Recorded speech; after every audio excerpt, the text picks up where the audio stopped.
तो हमने अपने पिछले वीडियो में देखा था कि कैसे हम फॉर्म रिक्वेस्ट वगैरह यूज़ कर सकते हैं। इसमें हम देखने वाले हैं कि कैसे हम यूज़ कर सकते हैं अपना फॉर्म रिक्वेस्ट में जो चीज़ें यूज़ की थी वो सारी चीज़ें, और उसके बाद उसको सिंक्रोनाइज कर सकते हैं अपनी इनपुट फील्ड के साथ में। तो चलो देखते हैं कि थ्योरेटिकली ये चीज़ें कैसे काम करेगी। हम क्या करने वाले हैं, हम जो इनपुट में अपना डेटा है ना यूआरएल सर्च बार में, उस डेटा को सिंक्रोनाइज करने वाले हैं अपने इनपुट फील्ड के साथ सबसे पहले, और उसके बाद हम उसे सिंक्रोनाइज करने वाले हैं अपने बैक बटन्स के साथ में, मतलब नेविगेशन के जो बटन होते हैं ब्राउजर में उनके साथ। तो सबसे पहले ये जो है ना, ये यूआरएल फील्ड है अपनी, और इस यूआरएल फील्ड में जो भी डेटा है ना वो हमें सिंक्रोनाइज करना है अपने इस इनपुट फील्ड के साथ में। और उसके बाद जब ब्राउज़र का स्टैक नेविगेशन होगा ना, उसके बाद भी ये इनपुट फील्ड ने वही दिखाना चाहिए जो वो दिखाता है जब अपने सर्च बार में कुछ होता है।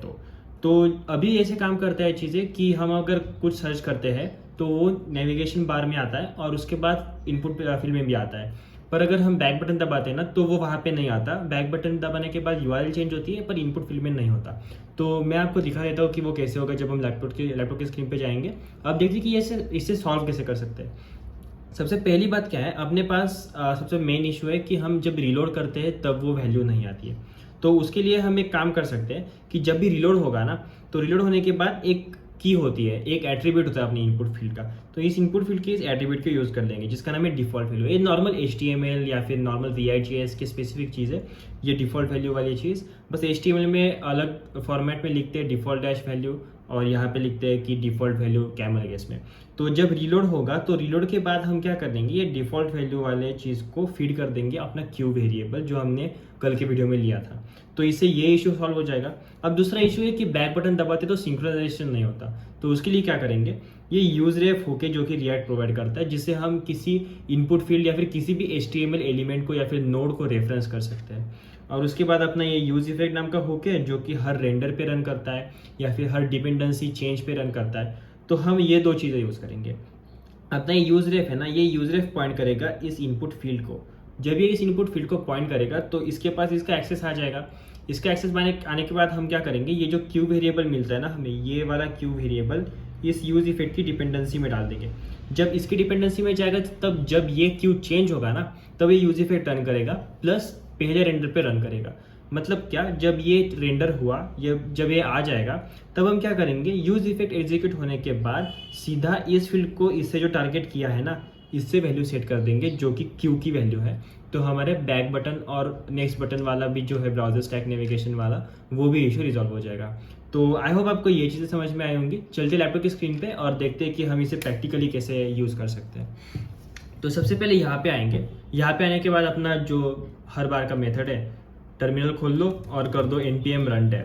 npm run dev किया तो ये सर्वर रन हो गया। अब यहाँ पे आते हैं और सर्च करते हैं, लोकल होस्ट 5173 के पोर्ट पे रन होता है ये।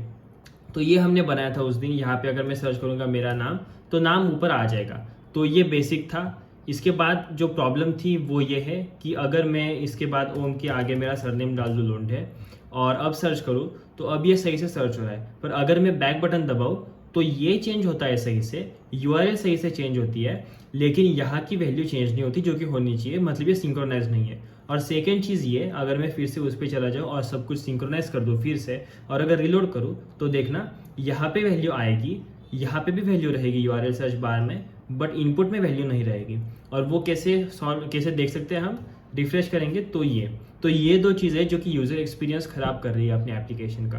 तो इसे अगर हमें फिक्स करना है तो बेसिकली हमने दो अप्रोचेस देखे। सबसे पहला है कि डिफ़ॉल्ट वैल्यू पास कर दो। डिफ़ॉल्ट वैल्यू क्या रहेगी इसकी डिफ़ॉल्ट वैल्यू रहेगी क्यू। तो इससे ये रिफ्रेश वाला इशू सॉल्व हो गया। देखते हैं कैसे। अब मैं यहाँ पे आ गया, मैं रिफ्रेश करता हूँ, वैल्यू वही आ रही है, देखना। रिफ्रेश करते हैं, वैल्यू वही आ रही है, प्रॉब्लम नहीं है कुछ। अगर मैं यहाँ से कट कर लूँ, रिफ्रेश करूँ, तो वैल्यू वही आएगी फिर से। तो ये इशू सॉल्व हो गया। सेकेंड इशू सॉल्व करते हैं कि यूज रेफ वगैरह यूज़ करके हम कैसे बैक बटन फॉरवर्ड बटन के नेविगेशन को सिंक्रोनाइज कर सकते हैं। तो उस इशू के लिए हम क्या करेंगे, const input ref equal to use ref. Use ref करने के बाद एक यूज इफेक्ट भी लेना पड़ेगा हमें। तो यूज इफेक्ट, और यूज इफेक्ट में क्या ले लेंगे हम, यूज इफेक्ट में लेंगे हम क्यू, और यहाँ पे बस कर देंगे input ref dot current dot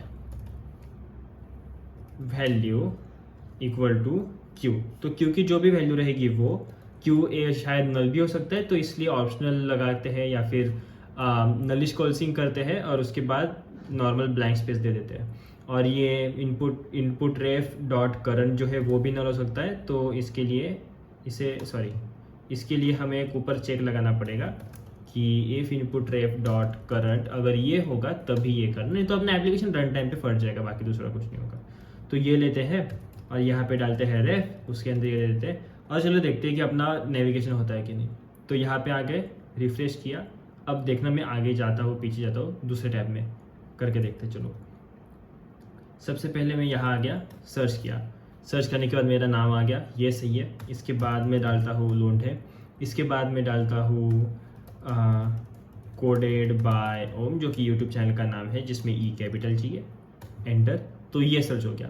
अभी जब बैक जाऊंगा ना तब ओम लोंढे आना चाहिए, जब उससे बैक जाऊंगा तब ओम आना चाहिए, जब एक बार फॉरवर्ड जाऊंगा तो ओम लोंढे आना चाहिए, 2 बार जाऊंगा तो कोडेड बाय ओम आना चाहिए।